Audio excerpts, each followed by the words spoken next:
السلام علیکم ورحمۃ اللہ وبرکاتہ۔ الحمد للہ رب العالمین، الصلاة والسلام علیک یا رسول اللہ صلی اللہ علیہ وسلم۔ الحمد للہ رب العالمین، سب تعریف ایک ہی اللہ کے لیے ہے جو تمام کائنات کا رب ہے۔ الحمدللہ،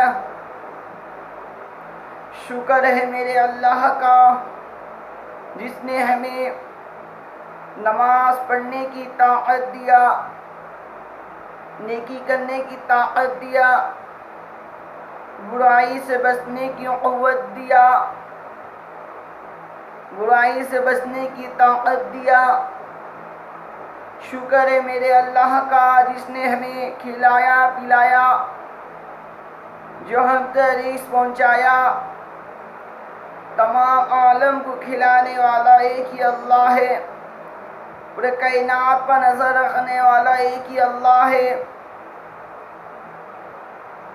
اللہ کے علاوہ کوئی معبود نہیں، ایک ہی اللہ ہے، وہی رب کی عبادت کرو۔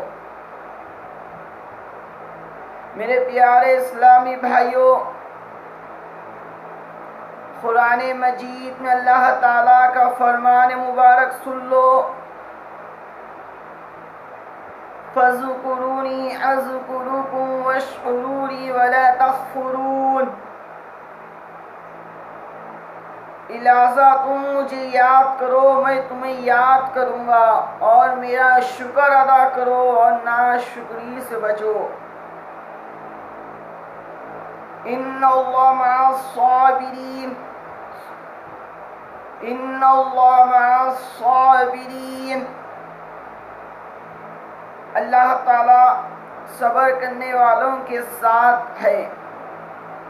صبر کرے، اللہ آپ کے ساتھ ہے۔ میرے پیارے اسلامی بھائیوں، کما قال رسول اللہ صلی اللہ علیہ وسلم، نبی صلی اللہ علیہ وسلم فرمانے حدیث پاک میں، اے خطاب کے بیٹے، جاؤ لوگوں میں یہ اعلان کر دو کہ جنت میں صرف ایمان والے ہی داخل ہوئیں گے۔ جو لوگ اللہ پر ایمان لائے، اللہ کے رسول پر ایمان لائے، اللہ کی یقین اپنے دل میں رکھے، اللہ کے حکم پر چلے، نبی صلی اللہ علیہ وسلم کی سنت کی زندگی گزارے، جو ایمان والے ہیں، جو نماز پڑھنے والے، قرآن مجید کی تلاوت کرنے والے ہیں، گناہوں سے بچنے والے۔ میرے پیارے اسلامی بھائیوں، ایمان، جنت میں جانے کے لیے ایمان ہونا ضروری ہے، برحق ہے ایمان ہونا۔ ایمان بچا کے اللہ کے گھر کی طرف لے کے جانا ہے، اللہ کی طرف لے کے جانا ہے، ایمان بچا کے، ایمان بچا کے اللہ کی طرف لے کے جانا ہے۔ ایمان اگر تازہ رہیں گا اپنا، ایمان مضبوط رہیں گا اپنا، تو ہم قبر کے عذاب سے بچ سکیں گے، ہم جہنم کی آگ سے بچ سکیں گے۔ میرے پیارے اسلامی بھائیوں، اپنے کو چاہیے اپنا ایمان کو مضبوط کرے، اپنے ایمان کو تازہ کرے۔ اب ایمان کو کس طرح تازہ کرے؟ حدیث پاک میں نبی صلی اللہ علیہ وسلم فرما رہے ہیں، اپنے ایمان کو تازہ کرو۔ صحابہ پوچھے، یا رسول اللہ صلی اللہ علیہ وسلم، ہم اپنے ایمان کو کس طرح تازہ کریں، کس چیز سے تازہ کریں؟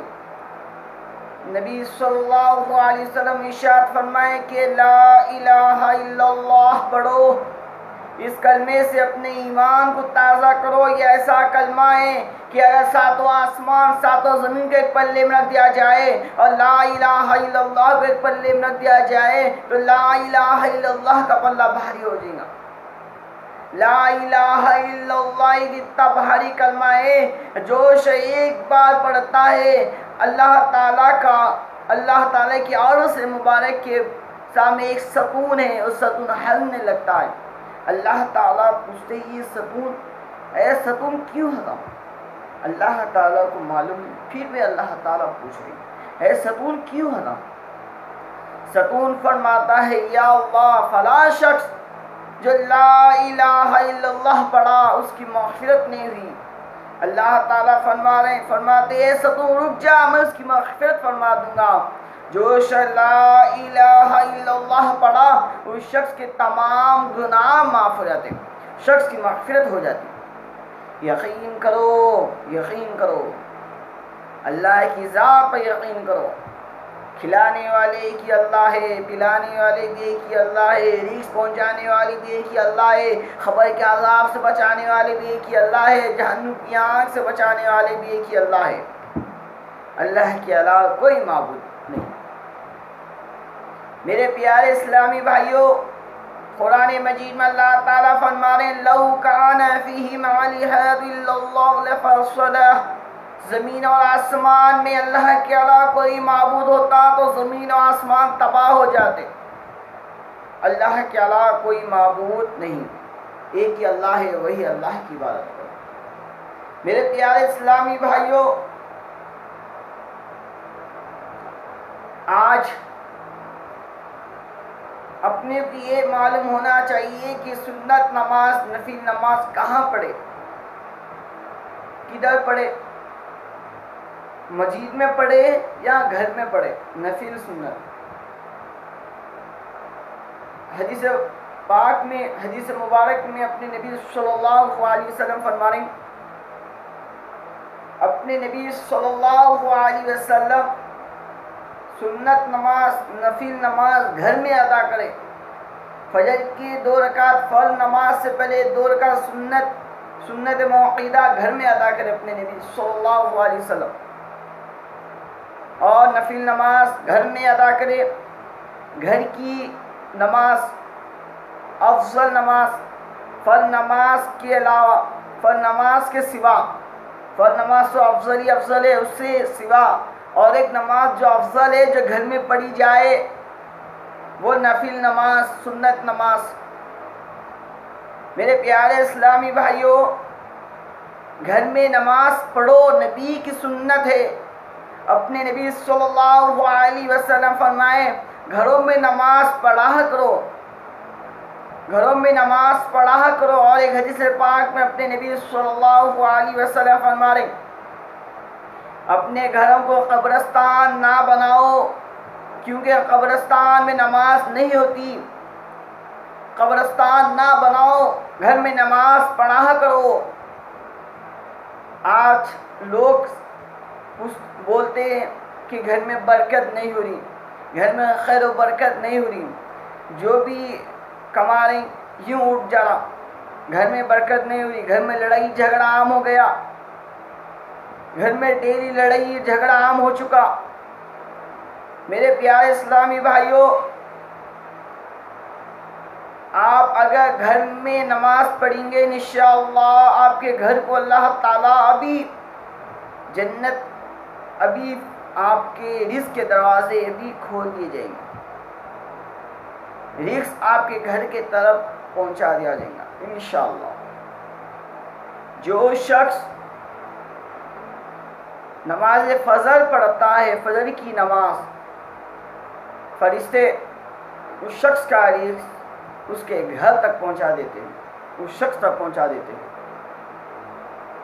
میرے پیارے اسلامی بھائیوں، آج لوگ پوچھتے ہیں گھر میں برکت نہیں ہو رہی، اس کی وجہ کیا؟ اس کی وجہ یہی ہے کہ گھروں میں لوگ نماز کی پابندی نہیں کر رہے، نماز چھوڑ دیے، خالی فلموں کے سیریلوں کے پیچھے چلے گئے. نماز کی پابندی نہیں، نماز کی یاد نہیں. تو گھر میں برکت کیسا ہوگی؟ میرے پیارے اسلامی بھائیوں، گھر میں اگر برکت پیدا کرنا چاہتے ہو، گھر میں رونق پیدا کرنا چاہتے ہو، تو اپنے نبی صلی اللہ علیہ وسلم فرمائے اپنے گھروں میں نماز پڑھا کرو، سنت نماز یا نفل نماز اپنے گھروں میں پڑھا کرو۔ اپنے نبی فرمائے اپنے گھروں کو قبرستان نہ بناؤ، کیونکہ قبرستان میں نماز نہیں ہوتی۔ قبرستان نہ بناؤ، اپنے گھروں کو نماز پڑھا کرو، قرآن مجید کی تلاوت کرا کرو، اور اپنے گھر میں میرے پیارے اسلامی بھائیوں صبح اٹھے ہی قرآن مجید کی تلاوت کرو۔ اللہ تعالیٰ قرآن مجید میں اپنے نبی صلی اللہ علیہ وسلم کو فرما رہے، اے نبی صلی اللہ علیہ وسلم، جو آپ پر جو قرآن مجید نازل ہوئی وہ قرآن مجید کو صبح پڑھا کرو، اس کی تلاوت کرتے رہا کرو۔ قرآن مجید مومنوں کے لیے شفا ہے، قرآن مجید شفا ہے مومنوں کے لیے، ہدایت کا ذریعہ ہے، سیدھے راستے پر جانے کا ذریعہ ہے۔ قرآن مجید ایک ایسی کتاب ہے، قرآن مجید، اگر آپ کی طبیعت خراب ہے، آپ قرآن مجید کی تلاوت کرتے جائیے، انشاءاللہ آپ کی طبیعت انشاءاللہ شفا ہوتے رہیں گی۔ حدیث پاک میں نبی صلی اللہ علیہ وسلم فرما رہے سورہ فاتحہ مومنوں کے لیے شفا ہے، فرمائے مومنوں کے لیے شفا ہے سورہ فاتحہ۔ قرآن ہی پوری مومنوں کے لیے شفا ہے۔ قرآن پڑھو، گھر میں برکت ہوگی انشاءاللہ۔ نماز پڑھو، گھر میں فرض نماز مسجد میں ادا کرو، نفل نماز گھر میں ادا کرو، کیوں نفل نماز گھر کی نماز ہے، افضل نماز گھر کی نماز ہے، وہ گھر میں ادا کرو۔ اگر آپ کاروبار میں ہیں، دکان پہ ہے، آفس میں ہے، تو آپ وہاں پہ ادا کریں، انشاءاللہ کاروبار میں، دکان میں، آفس میں برکت ہی برکت پیدا ہوگی۔ اگر آپ نماز پڑھیں گے گھر میں، انشاءاللہ برکت ہی برکت پیدا ہوگی، گھر میں لڑائی جھگڑا ختم ہو جائے گا۔ آپ بھی پڑھو نماز، گھر والوں کی بھی دعوت دیو، نماز پڑھو۔ قرآن مجید میں اللہ تعالیٰ فرمانے اپنے گھر والوں کو، اپنے خاندان والوں کو جہنم کی آنکھ سے بچاؤ۔ میرے پیارے اسلامی بھائیوں، نبی صلی اللہ علیہ وسلم فرما رہے نماز پڑھو، نماز کی دعوت دو، نماز کو جا رہے ہیں تو نماز کی دعوت دو، اپنی فکر مت کرو، آگے والے کی فکر کرو۔ اور افضل نماز نفل نماز، فرض نمازوں کے سوا افضل نماز نفل نماز ہے جو گھر میں ادا کی جائے۔ گھر میں پڑھو، گھر میں رونق پیدا ہوگی انشاءاللہ، گھر میں برکت پیدا ہوگی، گھر میں لڑائی جھگڑا ختم ہو جائے گا انشاءاللہ، اور قرآن کی تلاوت کرتے رہا کرو۔ میرے پیارے اسلامی بھائیوں، جو میں آپ سب کو جو حدیث بولا، اپنے گھروں کو قبرستان نہ بناؤ، تو آپ کو چاہیے کہ اپنے گھروں کو قبرستان نہ بنانا، اپنے گھروں میں نماز کی پابندی کرو، نفل نماز سنت نماز گھر میں ادا کرو، انشاءاللہ آپ خود دیکھیے لڑائی جھگڑا ختم ہو جائے گا، لڑائی جھگڑا ختم ہو جائے گا انشاءاللہ، ابھی برکت پیدا ہوتی رہے گی انشاءاللہ، رزق کے دروازے کھلتے رہیں گے انشاءاللہ۔ اللہ تعالی ہم سب کو جو کچھ سنے اس پر عمل کرنے کی اور دوسروں تک پہنچانے کی توفیق عطا فرما، آمین ثم آمین۔